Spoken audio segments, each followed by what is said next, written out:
नमस्कार, good morning, जय हिंद प्यारे दोस्तों। स्वागत है आप सभी का एक बार फिर से आपके अपने इस YouTube channel learn with DS sir पर।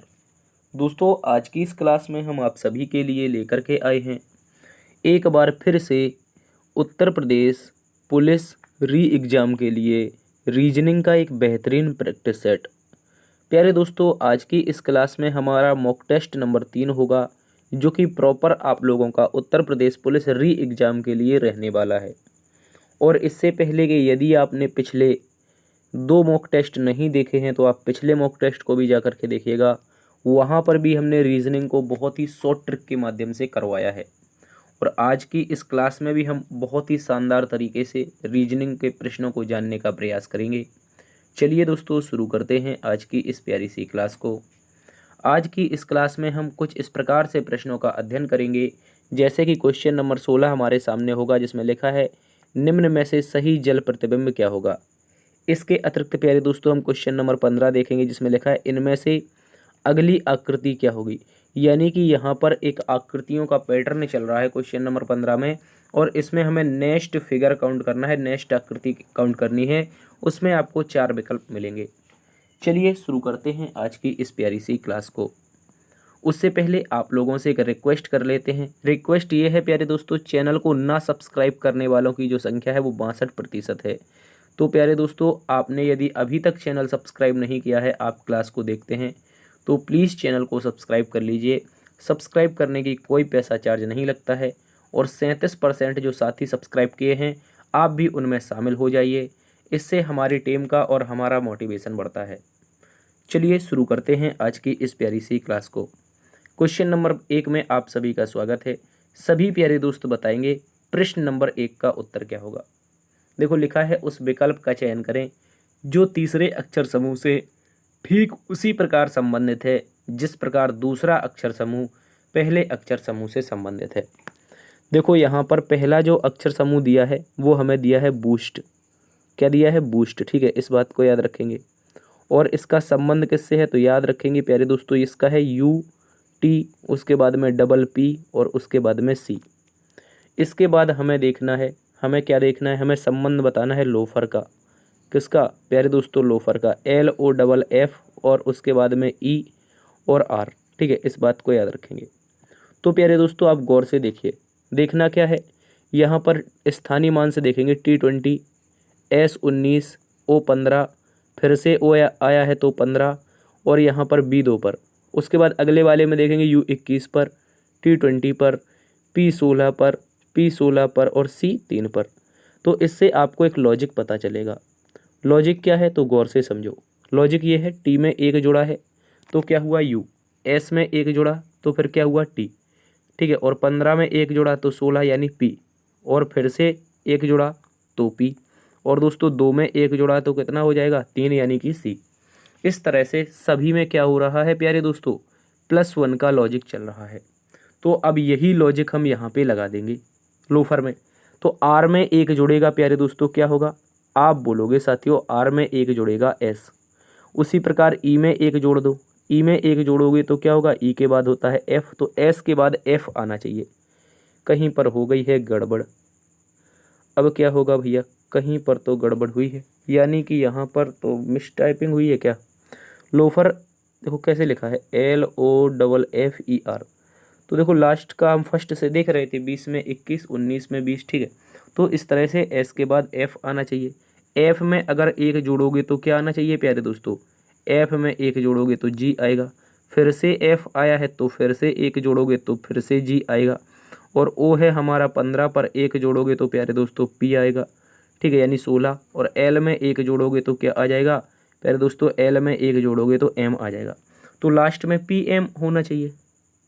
तो फिर मैंने कहीं पर गड़बड़ कर दी है भाई, या तो सारे के सारे ऑप्शन ही गलत हैं, या तो इसके सारे के सारे ऑप्शन ही गलत हैं, या तो हम ही गलत हैं। चलिए एक बार चेक करते हैं। देखिए प्यारे साथियों, यहाँ पर जो लॉजिक है, लॉजिक तो +1 का ही है, लेकिन लॉजिक बहुत प्यारा सा बनाया है उसने। एक एडवांस लेवल का क्वेश्चन था। ठीक है, देखो गौर से समझो, मेरी बात को समझ लेना है, थोड़ा सा समय लग सकता है। अगर हम बूस्ट को देख रहे हैं, किसको? बूस्ट को, तो ये सारे के सारे लेटर आरोही क्रम में लिखे हुए हैं। गौर से देख लो, मेरी बात को समझ लो। ये जो प्यारे दोस्तों बूस्ट दे रखा है यहाँ पर, ये बूस्ट पूरा का पूरा आरोही क्रम में लिखा हुआ है। उसी प्रकार से हमें लोफर को पहले आरोही क्रम में लिखना है। आरोही क्रम में तो सबसे पहले क्या आएगा, सबसे पहले भैया सबसे पहले हमारे पास जो आएगा वो ई होगा। ठीक है, ई के बाद क्या होगा, ई के बाद देखेंगे तो फिर डबल एफ है तो डबल एफ लिख देंगे। उसके बाद में क्या है भैया, उसके बाद में एल है और फिर आगे ओ है फिर आर है। तो ये हमारा हो जाएगा आरोही क्रम यानी कि असेंडिंग ऑर्डर। उसके बाद अब इसमें +1 करेंगे सब में। देखो तो यहाँ पे +1 होगा, पहली बार में एस हो जाएगा, दूसरी बार में होगा तो पी हो जाएगा। और अब लास्ट वाला चेक कर लो, ई में 1 जुड़ेगा तो लास्ट में एफ आना चाहिए, शुरुआत एस से होना चाहिए। लास्ट में एफ आना चाहिए, शुरुआत एस से होना चाहिए। विकल्प नंबर 3 में दे रखा है, ये इसका सही उत्तर हो जाएगा। उसके बाद एल में 1 जोड़ोगे तो यहाँ पे एम हो जाएगा और डबल एफ आए हैं तो 1 1 जोड़ करके डबल जी बन जाएगा। तो प्रश्न का जो उत्तर है वो विकल्प नंबर 3 बन चुका है। ठीक है, इस बात को याद रखेंगे क्योंकि जो बूस्ट दे रखा था ये असेंडिंग ऑर्डर में था। उसके बाद हमें जो लोफर मिला है इसको हमें पहले असेंडिंग ऑर्डर में व्यवस्थित करना पड़ेगा, उसके बाद लगाएंगे। ठीक है, एक एडवांस लेवल का क्वेश्चन था, एग्जाम में अगर ऐसा प्रश्न पूछा जाता है तो घबराना नहीं है, करके आना है। अगले प्रश्न में आ जाओ। क्वेश्चन नंबर 2 प्यारे दोस्तों मोस्ट इंपोर्टेंट क्वेश्चन है। कह रहा है कि उस विकल्प का चयन करें जिसमें संख्याओं का आपस में वही संबंध है जो दिए गए समुच्चय की संख्याओं के बीच है। यानी कि एक समुच्चय दे रखा है, यहाँ पर देखो 25 है, कोमा फिर क्या है 20 है, उसके बाद में क्या है 16 है। तो प्यारे दोस्तों गौर से देखो, अगर आप इन संख्याओं को देखेंगे तो इनका एक लॉजिक है। लॉजिक क्या है, बाहर बाहर की संख्याओं का हमें करना है गुणा। जैसे हमने 25 का गुणा कर दिया 16 में, ठीक है, तो होगा कितना, 16 पंचे 80 की 0, 16 दूनी 32 और 8 40 यानी कि 400। और ये जो 400 है ना, ये बीच वाली संख्या का दे रखा है वर्ग। यानी कि बाहर की संख्याओं का जब हम गुणा करेंगे तो बीच वाली संख्या का आएगा वर्ग। अब बस यही लॉजिक यहाँ पे लगाना है। जैसे 28 12 होता है 40, 40 का वर्ग होगा 1600 जो कि होता है कितने का, 40 का, नहीं 40 का वर्ग होगा, सॉरी 28 गुणा 12, कुछ तो गड़बड़ हो रही है। चलिए देखो 28 है, 28 के बाद में गुणा 12 करना है, आसपास की संख्याओं का हमें गुणा करना है ना। हाँ देखो, अब इसके बाद में क्या होगा, तो आप बोलोगे सर 12 8 96 और दोस्तों यहाँ पे हो जाएगा 12 दूनी 24 और 9 कितना हो जाएगा 33 यानी 336। भाई 336 18 का स्क्वायर होता ही नहीं, 18 का स्क्वायर तो होता है 324। तो पहला वाला तो गलत हो गया, क्योंकि आसपास की संख्याओं का जब हम गुणा करेंगे तभी तो बीच की संख्या का स्क्वायर आएगा, तो पहला वाला गलत। अब दूसरा वाला 32 और 8 में देखो तो क्या प्यारे दोस्तों बनेगा, आसपास की संख्याओं का गुणा करेंगे, 8 दूनी 16 की 6 और 8 तिया 24 1 25 यानी कि 256। क्या प्यारे दोस्तों 16 का स्क्वायर होता है, क्या 16 का स्क्वायर होता है, हाँ बिल्कुल होता है। तो प्यारे दोस्तों प्रश्न का उत्तर बन जाएगा विकल्प नंबर 2। क्या बन जाएगा, विकल्प नंबर 2 बन जाएगा। इस बात को याद रखेंगे क्योंकि आसपास की संख्याओं का गुणा करेंगे तो बीच की संख्या 16 का वर्ग हमें मिल चुका है, कहाँ पर, ये 256। जिस प्रकार 20 का वर्ग यहाँ पे 400 मिला था, उसी प्रकार 16 का वर्ग 256। क्वेश्चन नंबर 3 में आइए प्यारे दोस्तों। क्वेश्चन नंबर 3 भी एक महत्वपूर्ण प्रश्न है। बोला गया है निम्नलिखित प्रश्न में पहले शब्द का दूसरे शब्द से जो संबंध है वही संबंध तीसरे का चौथा से ज्ञात कीजिए। कह रहा है दोस्तों गोल्फ अगर स्टिक से संबंधित है तो क्रिकेट किससे होगा। भाई देखो गोल्फ की बात करते हैं, गोल्फ क्या है, एक प्रकार का खेल होता है और इसमें जो बॉल होती है वो किससे खेली जाती है, किससे मारी जाती है गोल्फ में, तो प्यारे दोस्तों बोलोगे स्टिक से मारी जाती है। उसी प्रकार से क्रिकेट भी हमारा एक खेल है। क्या है, जो क्रिकेट है ये भी तो एक खेल है और इस क्रिकेट की बॉल को किससे मारते हैं, क्रिकेट की बॉल को प्यारे दोस्तों हम बल्ला से मारते हैं। किससे मारते हैं, बल्ला से। जिस प्रकार से गोल्फ की बॉल को हम स्टिक से मारते हैं उसी प्रकार से क्रिकेट की बॉल को मारते हैं बल्ला से। प्रश्न का उत्तर विकल्प नंबर 1 हो जाएगा, याद रखेंगे। क्वेश्चन नंबर 4 में आ जाओ प्यारे दोस्तों। एक और महत्वपूर्ण प्रश्न ब्लड रिलेशन का। कह रहा है मयंक के पिता का एक भाई प्रकाश है, तो हम बना देते हैं M4 मयंक को, यहाँ पर नाम लड़का इसे पता चल रहा है प्लस है और इसका पिता आएगा ऊपर। ठीक है, इस बात को याद रखेंगे। मयंक के पिता का एक भाई अर्थात प्रकाश, P4 प्रकाश यहाँ पे आ जाएगा। चूंकि भाई है तो प्लस लगा देंगे। कह रहा है जिसकी बेटी ऋतु है, क्या कह रहा है, जिसकी जो बेटी है वो क्या कौन है, ऋतु है, तो R4 ऋतु को हम यहाँ पे माइनस लगा के बेटी बना देंगे। इसके बाद बोला है प्यारे दोस्तों जिसकी बेटी ऋतु कविता की माँ है। जो प्रकाश की बेटी ऋतु है ये किसकी माँ है भैया, कविता की माँ है। तो कविता कहाँ पे आएगी, नीचे आएगी। कविता एक लड़की का नाम होता है, चूंकि माइनस लगा देंगे। दोस्तों कह रहा है सोनू ऋतु का इकलौता भाई है, तो ऋतु का एक भाई है जिसका नाम है सोनू, तो प्लस लगा देंगे। कह रहा है सोनू का मयंक से क्या संबंध है, से लगा है बाबू मयंक के साथ। किसके साथ? मयंक के साथ। तो प्यारे साथियों मुझे बताओ मयंक क्या बोलेगा? मयंक बोलेगा मेरे पप्पा, और मेरे पप्पा का भाई मेरा चाचा, और चाचा का लौंडा अर्थात चचेरा भाई, सॉरी भाई, चाचा का लड़का चचेरा भाई। ठीक है, इस बात को याद रखेंगे। प्रश्न का जो उत्तर होगा वो चचेरा भाई आएगा, यानी कि कजिन। ठीक है, इस बात को आप सभी अच्छे से याद रखेंगे। अगले प्रश्न में आ जाओ। क्वेश्चन नंबर प्यारे दोस्तों 5, एक मोस्ट इंपोर्टेंट क्वेश्चन कंसेप्ट के साथ दे रखा है। कह रहा है दिए गए 4 समीकरणों में से 3 किसी निश्चित प्रणाली के आधार पर हल किए गए हैं। उस प्रणाली के आधार पर चौथे समीकरण का सही उत्तर ज्ञात करें। देखो ये आपको एक प्रणाली दी गई है, एक समीकरण ये है, दूसरा समीकरण ये है, तीसरा ये है, और चौथा हमें फाइंड आउट करना है इस क्वेश्चन मार्क के स्थान पर क्या आएगा। तो गौर से समझो प्यारे दोस्तों। देखो 6 स्टार 5 लिखा है, तो हम क्या करेंगे, 6 का गुणा करेंगे 5 में। ठीक है, स्टार के हम रिप्लेस कर देंगे किससे प्यारे दोस्तों? स्टार को रिप्लेस करेंगे गुणा से, तो कितना आ जाएगा 30, और अपने मन से इसमें 3 का गुणा +1 कर देंगे। ठीक है, इस बात को याद रखेंगे। तो कितना हो जाएगा 30 × 90 = 91, जो कि हमें यहाँ पर दे रखा है। ठीक है, इस बात को याद रखेंगे। अब दूसरा लॉजिक भी इसी के साथ प्रयोग करेंगे। जैसे हमारे पास मिला 8 × 7। ठीक है, याद रखेंगे। तो 8 सत्ते हो जाएगा 56। प्यारे दोस्तों 56 में फिर से हम वही लॉजिक लगाएंगे, 3 का गुणा और +1। तो 56 तिया होता है 168, 1 जुड़ेगा 169, कितना हो जाएगा 169। इस बात को याद रखेंगे। अब तीसरे वाले समीकरण को देखो, 10 दे रखा है, फिर दे रखा है 7, इनका गुणा कर देंगे आपस में। 10 सत्ते होता है प्यारे दोस्तों 70, तो यही लॉजिक आगे, गुणा का 3 और प्लस का 1 इसमें भी लगा देंगे। तो 70 तिया 210 और 1 जुड़ेगा 211। देखो 211 हमें यहाँ भी दे रखा है। अब अंत वाले को देख ले, अंत भला तो सब भला। चलिए देखो प्यारे दोस्तों, अब हमारे पास 22 स्टार 5 है। क्या है? 22 स्टार 5। तो हम 22 का गुणा किससे करेंगे? 5 से करेंगे। कितना आएगा? 22 पंचे 110 आएगा। प्यारे दोस्तों 3 का गुणा करेंगे और प्लस में 1 कर देंगे। ठीक है, 110 या 330 होता है, और 1 जुड़ेगा तो 331 हो जाएगा। क्या आ जाएगा प्यारे दोस्तों? 331। इस बात को याद रखेंगे। विकल्प नंबर 2 क्वेश्चन नंबर 5 का सही जवाब है। ये एक इम्पोर्टेंट क्वेश्चन है, चाहो तो आप इसका स्क्रीनशॉट ले सकते हो, अच्छा सा क्वेश्चन है। चलिए अगले प्रश्न में चलते हैं। क्वेश्चन नंबर प्यारे दोस्तों हमारे पास 6 है। इस प्रश्न में हमसे कहा गया यदि के का अर्थ घटाना, एल का अर्थ भाग, एम का अर्थ जोड़ है तथा डी का अर्थ गुणा है, तो आपके नीचे एक समीकरण दिया है, ये प्यारा सा एक समीकरण दिया है, इस समीकरण का उत्तर बताना है। चलिए बताते हैं। देखो 96 लिखते हैं, एल का जो मतलब है वो मतलब लिख दो। एल का मतलब भाग है, तो भाग लगा दो किससे? 4 से। उसके बाद के का मतलब घटाना है, तो घटाना लिख करके 6 लिख दो। एम का मतलब प्यारे दोस्तों जोड़ है, तो जोड़ लगा करके 11 लिख दो। और डी का मतलब गुणा है, तो गुणा लगा करके 9 लिख दो। ठीक है, बस इस प्रकार से सॉल्व कर लेंगे। अब देखो 4 से भाग लगाओगे प्यारे साथियों, 24 बार में कटेगा। 24 चौके चौके होता है 96, माइनस का 6 आगे दे रखा है, प्लस का 11 9 99 और हो जाएगा। कितना हो जाएगा? 11 9 99 यहाँ से हो जाएगा।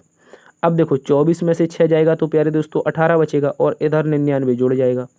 और जब 99 18 में जोड़ेंगे, चूंकि 100 से 1 कम है तो 18 से 1 उधार ले लेंगे, बचेगा 17। 117 कितना होता है? 117। प्यारे दोस्तों प्रश्न का जो उत्तर होगा वो ऑप्शन नंबर 1 हो जाएगा। क्या हो जाएगा साथियों? ऑप्शन नंबर 1 हो जाएगा। इस बात को याद रखेंगे। क्वेश्चन नंबर 7 में आ जाइए। प्यारे साथियों ये भी एक मोस्ट इम्पोर्टेंट कंसेप्ट का क्वेश्चन है। कह रहा है निम्नलिखित 4 संख्या में से 3 संख्याएं एक निश्चित तरीके से एक जैसे हैं जबकि एक अलग है। वह संख्या चुनें जो अन्य संख्याओं से अलग है। बताओ प्यारे दोस्तों, यहाँ पर दे रखा है 145, 425, 325 और 235। देखो मेरी बात को समझो, जो ये 145 दे रखा है इसको हमें करना है 1 + 4 + 5। ठीक है, बहुत प्यारा सा क्वेश्चन है, बहुत प्यारा लॉजिक है। 6 4 10। ठीक है, याद रखेंगे, चूंकि 5 1 6, 6 4 10।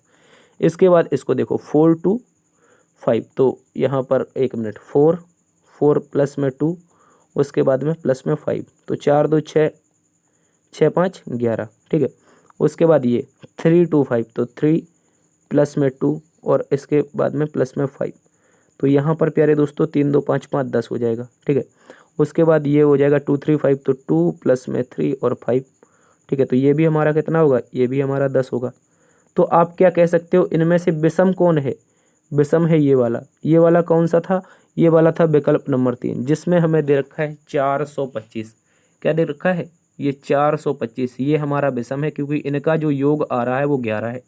अन्य सभी का योग कितना आ रहा है प्यारे दोस्तों? 10 आ रहा है। अगले प्रश्न में आ जाओ।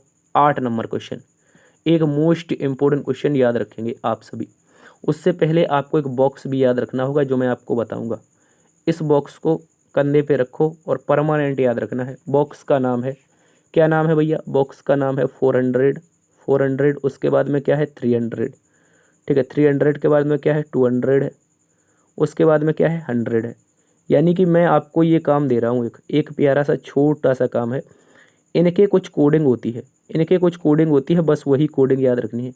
होती क्या है कोडिंग भैया? होती कोडिंग है 0, उसके बाद में 1, फिर होती है 3, फिर होती है 5। ये कोडिंग याद रख लो प्यारे दोस्तों, आपको कुछ भी याद नहीं रखना है। उसके बाद गुणा लग करना है केवल। कह रहा है दोस्तों 20 जुलाई 2009 को सप्ताह का कौन सा दिन होगा, इससे पता चल जाएगा। ठीक है, इससे पता चल जाएगा प्यारे दोस्तों। कैसे पता चलेगा? देखो 2009 में 20 जुलाई है, तो हम जुलाई 2009 को पूरी तरह से ख़त्म कर लेंगे। जैसे आपने कहा सर जनवरी के बाद प्यारे दोस्तों फरवरी के बाद मार्च के बाद अप्रैल के बाद मई के बाद जून और आगे जुलाई। तो मेरी बात को समझो प्यारे साथियों, क्या समझना है? समझना ये, जनवरी में दिन कितने होते? 31। जब हम 31 में 7 से भाग लगाएंगे तो कितना बचेगा भैया? 7 चौके 28, 28 तो कट जाएगा, 3 शेष फल। तो जनवरी में 3 शेष फल, फरवरी में 0, क्योंकि फरवरी 2009 का है, लीप वर्ष नहीं होगा। मार्च में हमारे 3 चूँकि 31 उसमें भी होते हैं। अप्रैल में 30 होते थे 2।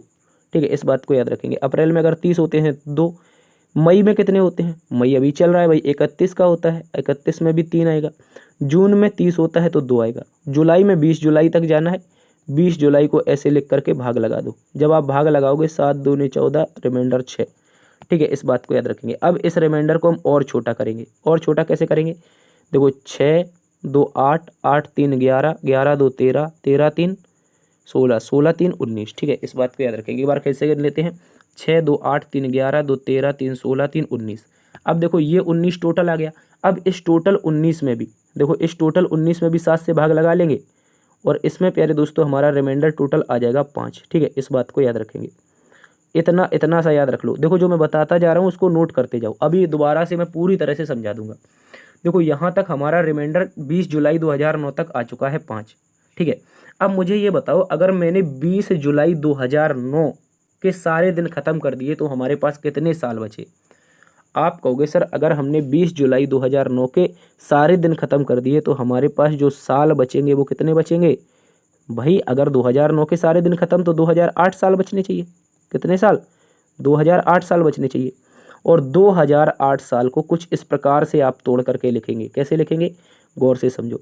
2000 को आप लिख सकते हैं, क्या लिख सकते हैं? 2000 और प्लस 1 मिनट, 2000 प्लस में 8। ठीक है, इस तरह से। तो आप 2000 को क्या लिख सकते हैं? 2000 को लिख सकते हैं प्यारे दोस्तों 400 गुणा 5। उसके बाद क्या लिखोगे? 8। 8 साल में लीप वर्ष कितने आएंगे? 4 से भाग लगाओगे तो 2 लीप वर्ष।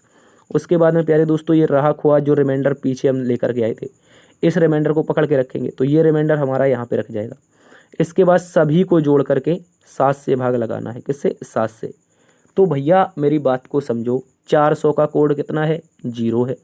तो 400 का गुणा कितने में भी कर दो कोड तो 0 ही रहेगा। ठीक है, उसके बाद 5 2 7, इस 7 से कट जाएगा और ये 7 से एक बार में कटेगा तो रिमाइंडर क्या आएगा प्यारे साथियों? 1 आएगा। और एक रिमाइंडर का मतलब क्या होता है? कैलेंडर में पहला दिन कौन सा होता है?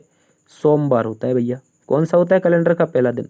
सोमवार होता है। और सोमवार विकल्प नंबर 3 में दिया है, ये इसका सही उत्तर है। इस बात को याद रखेंगे। देखो जिसको भी समझ में नहीं आया है भगना नहीं है, अभी फिर से समझो। मैंने आपसे कहा 20 जुलाई 2009 को सप्ताह का कौन सा दिन होगा। उससे पहले मैंने आपको बताया कि भाई इतने इतने से ये जो कोड हैं 400 300 200 और 100 ये याद रख लो, 0 1 3 5। ठीक है, उसके बाद मैंने कहा जब 20 जुलाई 2009 की बात हो रही है तो सर हम 2009 के सारे दिन खत्म कर लेते हैं, यानी 20 जुलाई के सारे दिन खत्म कैसे करेंगे? रिमाइंडर थ्योरी से 7 का भाग लगा लगा के। जनवरी में 31 दिन होते हैं, 7 का भाग लगाया 3 रिमाइंडर। फरवरी में 28 दिन खत्म, 7 का भाग लगा के। मार्च में 31 तो 3, अप्रैल में 30 तो 2, मई में 31 तो 3, जून में 30 तो 2 और अब जुलाई में हमें 20 तक जाना था तो मैंने फिर से 7 से भाग लगा करके छोटा 6 रिमाइंडर निकाल लिया। उसके बाद इन सभी को जोड़ा तो ये हमारा टोटल 19 रिमाइंडर आया। फिर से 7 से भाग लगा करके हमने क्या कर लिया? 5 रिमाइंडर। ओवरऑल छोटा, सबसे छोटा रिमाइंडर निकाल लिया, क्योंकि हम छोटा रिमाइंडर इसलिए निकालते हैं 7 से भाग लगाते हैं और हर 7वां दिन रिपीट करता है तो रिमाइंडर हमेशा 7 से छोटा आता है। तो 7 से छोटा 5 रिमाइंडर आया। उसके बाद जब हमने 2009 के सारे दिन खत्म कर लिए तो हमारे पास साल बचे 2008। 2008 को हमने कहा 2000 + 8 लिख दो, और 2000 को आप लिख दो 400 गुणा 5, क्योंकि प्यारे दोस्तों हमने 400 का कोड जीरो देखा था, तो 2000 साल का कोड जीरो हो जाएगा। उसके बाद 8 साल बचेंगे, 8 साल में आने वाले लीप वर्ष कितने होंगे, 8 साल में 2 लीप वर्ष आएंगे, ठीक है। उसके बाद जो रिमाइंडर हमारा 5 था वो रख देंगे, सभी को जोड़ करके 7 से भाग लगा देंगे, 400 का 0 था तो ये 0 हो जाएगा। फिर यहाँ पे जोड़ते 8 7 15, ठीक है, 8 7 15 जोड़ते, तो 15 में भी आप अगर 7 से भाग लगाते प्यारे दोस्तों तो आपका रिमाइंडर 1 आता, ठीक है, याद रखेंगे। 15 में भाग लगाते तो 7 दूनी 14, रिमाइंडर तो 1 ही आता। तो यही एक रिमाइंडर प्यारे दोस्तों सोमवार है, जो कि विकल्प नंबर 3 में दिया है। उम्मीद है प्रश्न आप अच्छे से समझे होंगे।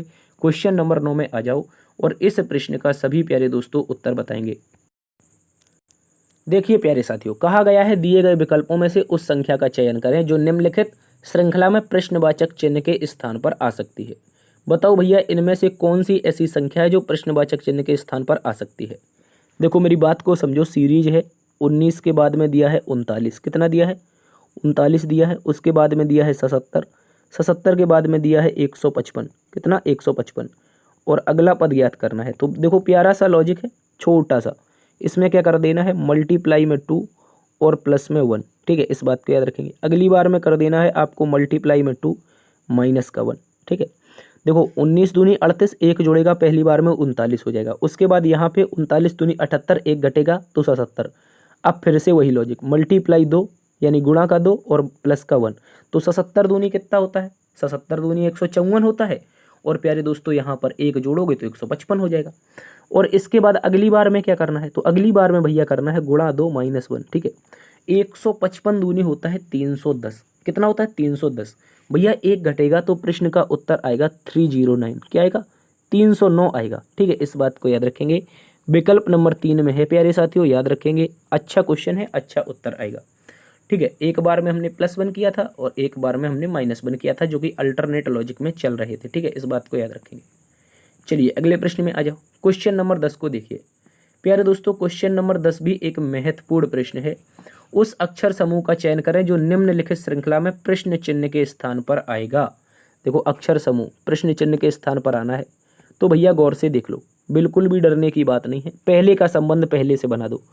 ई में जुड़ा है 2 तो जी हुआ, जी में 2 जोड़ा आई हुआ, आई में 2 जोड़ा के हुआ, के में 2 जुड़ेगा तो के होता है 11, 11 तो 13 यानी कि एम आएगा। विकल्प की जो शुरुआत होगी वो एम से होगी, तो एन वाले दोनों विकल्प गलत हैं। इसके बाद डी में देखो, डी में प्यारे दोस्तों 3 घटा है, 4 में से 3 गया 1 बचा, 1 में से 3 घट गया तो 24 बचा। चूंकि 1 लिख लो या फिर 27 लिख लो, एक जैसे होते हैं, तो 27 में से 1 घटा दो या 1 में से, तो कितना बचेगा 24 बचेगा। ये अंग्रेजी वर्णमाला की बात हो रही है, ठीक है, इस बात को याद रखेंगे।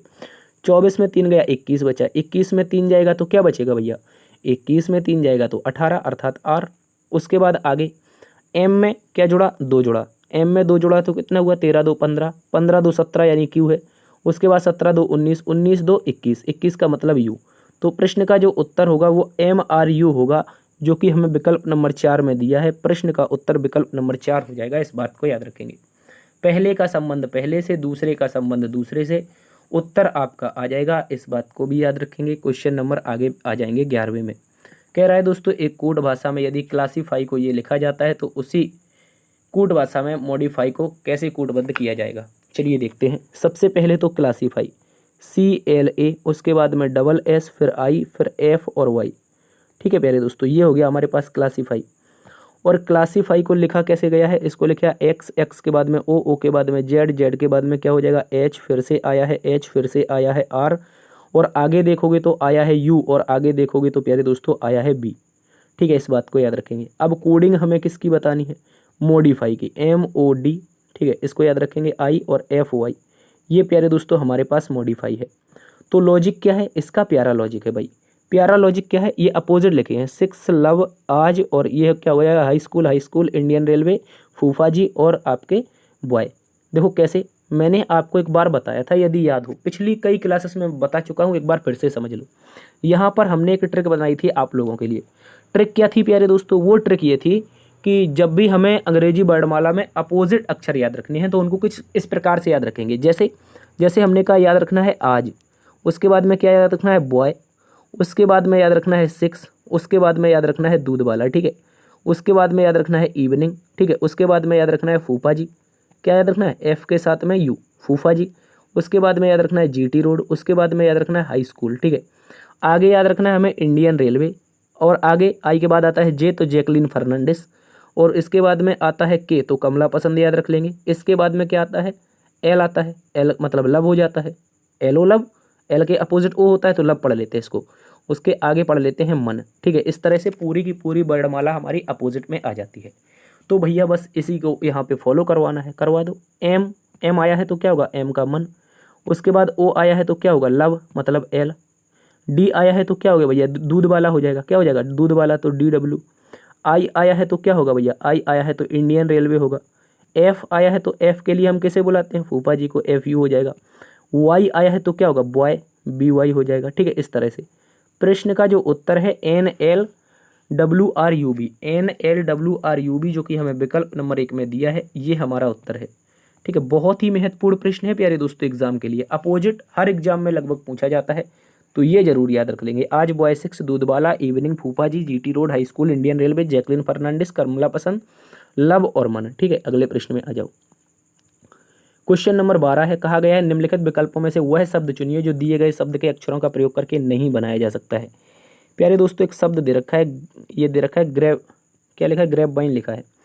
ठीक है, ग्रैब बाइन के शब्दों का प्रयोग करके कौन सा अक्षर नहीं बना सकते हैं ये बताना है। तो देखो वाइन तो सीधा सीधा लिखा बन जाएगा। इसके बाद में क्या है, देखो वाइन तो हमारा बन जाएगा, ग्रैब बन जाएगा, GRAPE, GRAPE भी बन जाएगा, तो इसको भी बना दो। उसके बाद रेन, RAIN बन जाएगा, RA, उसके बाद में क्या हो जाएगा, I और N, तो भाई रेन भी बन जाएगा, ग्रैब वाइन में रेन भी बन जाएगा। रिंगर नहीं बनेगा, क्या नहीं बनेगा, रेंजर नहीं बनेगा। ठीक है, RINGER नहीं बनेगा। क्यों नहीं बनेगा, क्योंकि हमें ग्रैब वाइन में कहीं भी जी नहीं मिला है, और ये रेंजर में हमारा क्या आ गया, जी आ गया, तो इस कारण ये वाला विकल्प नहीं बनेगा। और वही पूछा था कौन सा नहीं बनेगा, तो विकल्प नंबर 4 प्यारे दोस्तों नहीं बनेगा।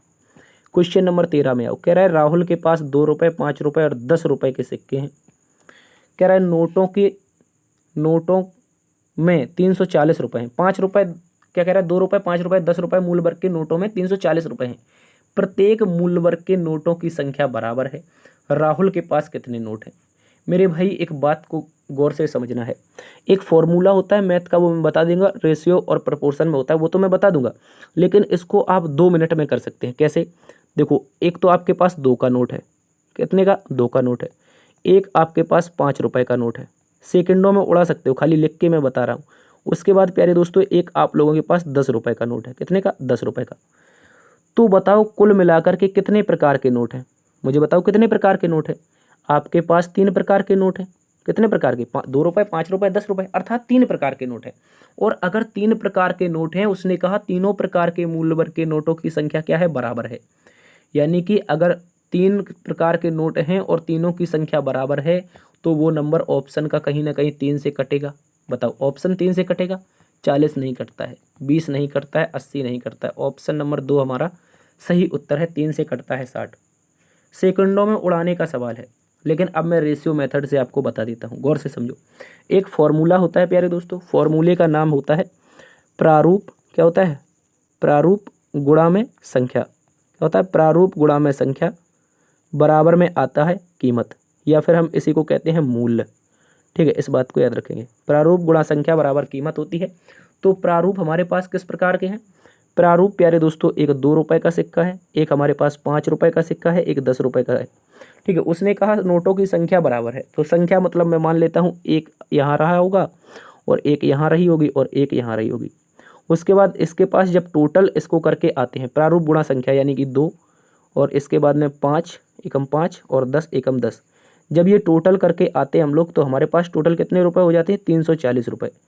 तो देखो 10 5 15 2 17, अगर 17 का मान प्यारे दोस्तों हमारे पास कितना है, 17 का मान 340 है, कितना, 340। तो प्यारे दोस्तों हमसे पूछा 1 का मान, तो 17 से काटो, 17 दूनी 20। ठीक है, 1 का मान जो आएगा 20, लेकिन उसने कहा सभी नोटों की संख्या बराबर है।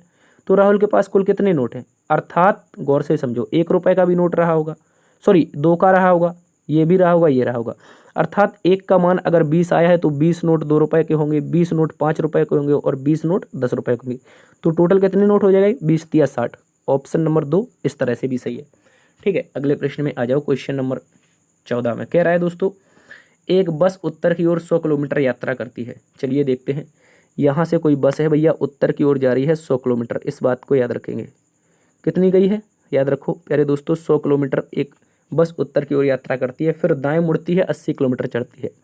दाएं मुड़ती है साथियों, यानी कि सीधे हाथ की तरफ, और 80 किलोमीटर की दूरी तय करती है। कह रहा है उसके बाद दाईं ओर मुड़ती है और 45 किलोमीटर चलती है। प्यारे दोस्तों दाईं ओर मुड़ी है और 45 किलोमीटर चल गई है, ठीक है। इसको देखो, इसके बाद कह रहा है कि फिर दाईं ओर मुड़ती है और चलने लगती है। अब फिर दाईं ओर मुड़ रही है, चलने लग रही है। अंत में बस किस दिशा में है? प्यारे दोस्तों अंत में बस किस दिशा में, कुछ तो गड़बड़ है दया। ऐसा पूछना चाहिए थे, अंत में बस किस दिशा में जा रही है, ऐसा पूछना चाहिए था।